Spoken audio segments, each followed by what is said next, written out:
What's going on, guys? Jacoby Kendrick here, the BJJ Realtor, coming at you with another video. This video here is on Purple Belt, baby. So, look at this thing, brand new. Still smells like a new belt as well. So, I was just recently surprised, and I'm not surprised by a lot of things, but surprised by my sensei whenever he called me up to get my purple belt. And it was really special time and really special for me to actually get this belt. And so I'm not shocked by a lot of things, but I was shocked by this. I'll tell you why that is here in just a second. But so this is going to be about how to get your purple belt fast, because I did another video. If you haven't seen it, I'll put a link down to it, but I did a video about how to get your blue belt fast, right? Because that's always questions people ask and want to know, even though I think you should spend as much time as you can in whatever belt you're at. Just enjoy the journey of the belt that you're in. And so this video is probably not going to be much different from that one, because to me, the concepts are the same, right? But so the reason why I was so shocked that I got my purple belt is because we, at our academy, we mainly compete with IBJJF. And in the IBJJF, you have to have 2 years as a blue belt before you can get your purple belt. Well, I got it is June 2021 right now. I got my blue belt in September of 2019. So for me, I was not thinking that I was going to be getting my purple belt until September of 2021. So I pretty much knew, I had a pretty good idea that I was going to be getting my purple belt really soon.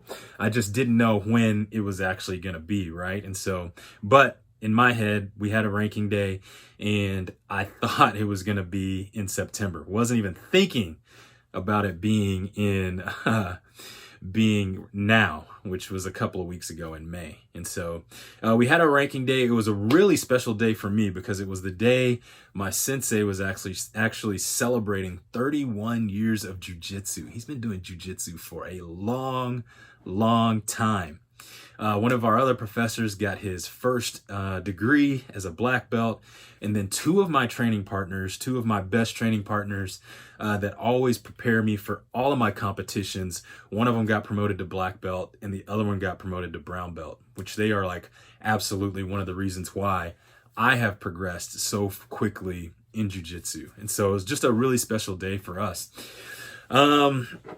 So the thing I'll say is, like, here's just kind of the things that I think about on how to get your purple belt fast. Like I said, it's not even about getting your purple belt fast, but really what it's about is learning what it's going to take in order for you to progress in jiu-jitsu, right? And so I got a couple of notes written down here. The first thing I'll say, the reason why I think I've been able to progress so quickly in what I think is like going from blue to purple, like as I was a blue belt, I wanted to learn, and I want to learn jiu-jitsu. So there's a few things that I'm really good at, but I also have been working on a lot of new techniques and a lot of new concepts. Really, I like to think of things in concepts, right? And so lately what I've really been working on is like entangling people's legs, wrapping people's legs up, and like getting underneath them. And this can be in any way. I don't do a lot of leg locks, but I am learning the concepts of how to entangle people's legs to off balance them, take away their post, and to either sweep them or move into an attack. And so whenever I do that, a lot of times I put myself in really bad positions whenever I'm rolling and training with people. And so that's the thing I would say is, like, whenever I roll, I'm not rolling to win rounds. Like, of course I want to do that, but that's not my number one motive. My number one motive is to learn the concepts that put me into better positions. And so whenever I roll, especially in training, in competition, it's totally different. I want to win. I'm only going to do things that are going to help me win in competition. But in training, I'm willing to put myself in bad positions in order for me to learn. And whenever I do something, if it does put me in a bad position, I take note of that and I try not to make that mistake again and just make little incremental progresses every time I go out and I train. And so that would be the first thing I would say is just learn new things, learn new concepts, and start to get proficient at them.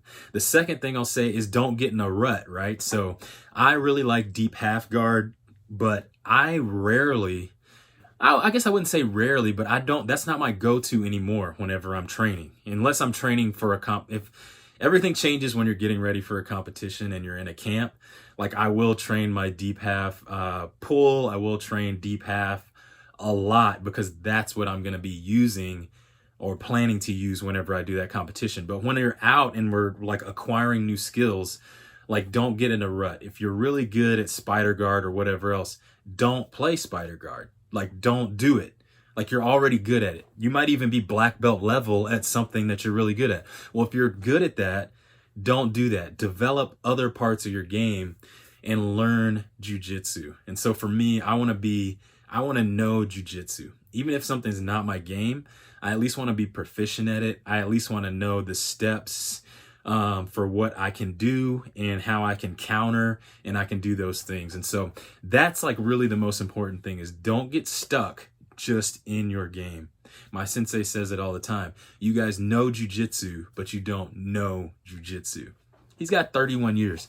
He knows jiu-jitsu. And so for me, that's really inspiration just to learn. Like if it starts to elevate me, I at least know the concepts. I have the game plan down where I know where to go from here. You don't want to be in situations where you literally have no idea what's going on.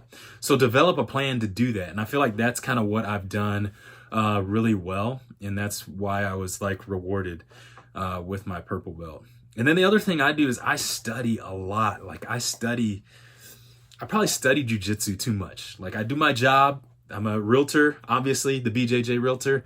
So literally all I do pretty much is like real estate, jiu-jitsu, and my family. And that's really about it. Like that's all I love to do. And so if you want to be good at something, you have to just dedicate yourself to it. And so I'm always training or always studying as well, watching old matches, watching other people that are doing the techniques, even people that I don't like, that I'll never even, use the technique the way they do. I watch what they do because I can learn from every single instance, right? And then the other thing I'll say is like, you have to be on the mats, you have to train fundamentals, intermediate, advanced, and competition classes, everything. All of them are good. And you have to be really excited about the basics, I think. And then lastly, I think I've been really good is because I compete. I think when you compete, it really takes your game to another level because you learn so much when you compete. And when you're training and you're in the gym with your training partners, you already know what they're going to do. You already know each other's tendencies. And so, you start to get complacent. You start to get comfortable with the people that you roll with, right? And so I think competing is the other thing that allows us to get really, really good. And obviously, if you're winning competitions, then that's going to prove that your jiu-jitsu is getting better. But there's also an aspect of that, like how are you winning as well? Because that's what my sensei talks about as well. You can be a really good competitor and still not be good at jiu-jitsu. And so just to give you an example, I had a couple of competitions this spring, where I actually pulled guard in all of my matches. And so I'm usually like to do takedowns and be on top, but I actually had a few competitions where I actually pulled guard and put myself the same way I was training in uncomfortable situations. And so if you can do that, especially in a competition setting, because competition changes everything. If you haven't done it, I suggest you compete for sure. Even if you're not going to compete long term, you should at least do one jiu-jitsu competition, I think, because that really shows you what you're capable of. And it also shows you the holes in your game. And so once you start competing, if you're competing, you start competing a lot, then you can start putting yourself in bad positions, not intentionally, but trying new things out in competitions as well, because you're not going to feel comfortable with something until you actually do it. And doing it in the training room and doing it in competition, like I said, are two totally different things, right? So hope you guys enjoyed this video. If you're still here, I want to tell you to subscribe and hit the notification bell so you can be notified every time I come out with a new video. All right, guys, super excited. I can't believe it. Like, this is crazy. You know what I mean? So, if you're not, also, guys, come down to Midland, Texas. Come get a roll with me. All right, talk to you guys later. Os.